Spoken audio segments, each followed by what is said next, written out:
Hi guys, SJ here from SJ Mud Turtle Cruises, and you guys haven't seen me in a while or heard me because hubby has hijacked my channel for a little while doing two videos, one on the H2 in front of you and one on the R3 of a ride and review. If you've seen them, great. If not, go check them out. They're pretty good.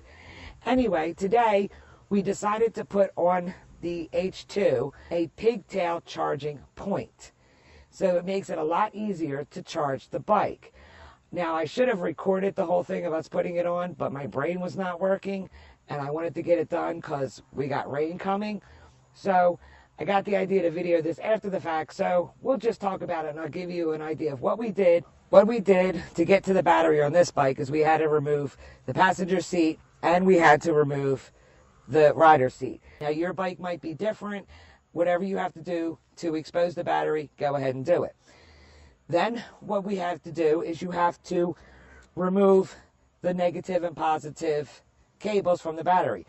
Now here's a little tip, and it doesn't matter if it's a motorcycle battery or if it's a car battery. Always, and I can't stress this enough, remove the negative terminal first. Get it out of the way, tape it up with some electrical tape, but that you always take off first. Do not take the positive off first. If you do, bad things can happen. So always remove the negative terminal first. Then after you do that, remove the positive, and you get your pigtail.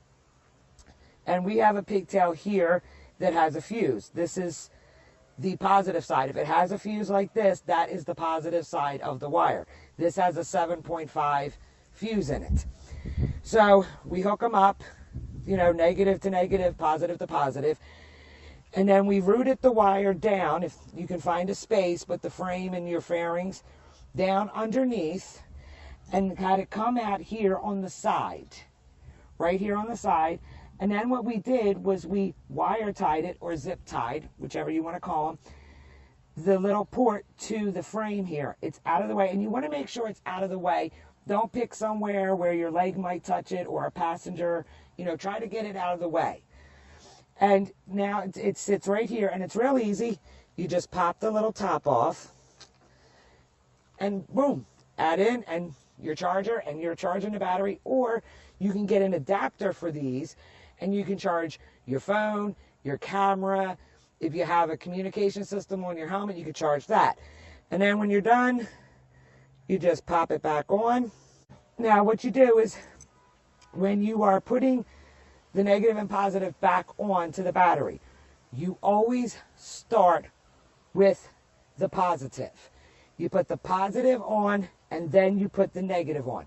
So when you're taking off, it's negative, then positive. When you're putting them back on, it's positive, negative. And that's when you're doing any battery work. Just remember that tip, and that'll save you from having a bad day. So now you have three types of different batteries. You have lithium ion, you have AGM, and you have flooded acid battery. So there are your three types of battery. And you want to make sure you have the right charger and the right pigtails for those batteries. Most chargers come with a kit that they have the pigtails already in the box with the chargers. If not, make sure you get the right pigtail. So the one thing you don't want to do is, this is an older charger. You can still purchase these. They're basically like a trickle charger. The problem with these on the batteries, the AGM or the flooded acid battery, is you can only have it for about an hour. If you leave it on and forget it, you're done. Your battery's boiled. It's toast. You're going to have to get a new one. So if you end up using one of these, be vigilant as possible. Now, for your lithium-ion battery, you have a charger. Now, you do not want to confuse this charger with any other charger, like this one, for your AGM or your flooded acid. Do not put this charger on an AGM or a flooded acid. Bad things will happen.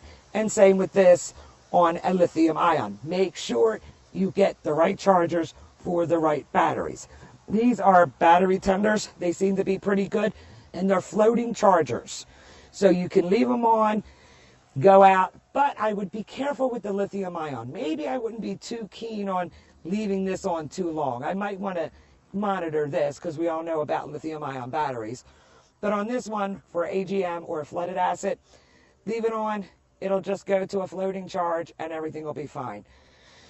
So this was just a little video, guys, because it's fall. As you can see, it's a terrible day.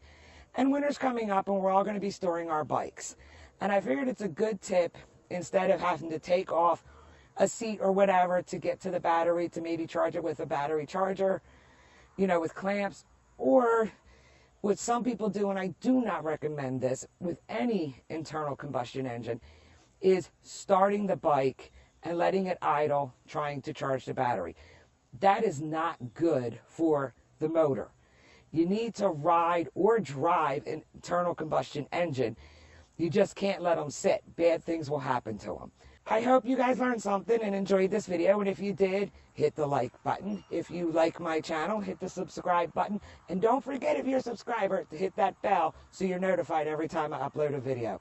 So until next time, guys, remember, ride safe. See ya!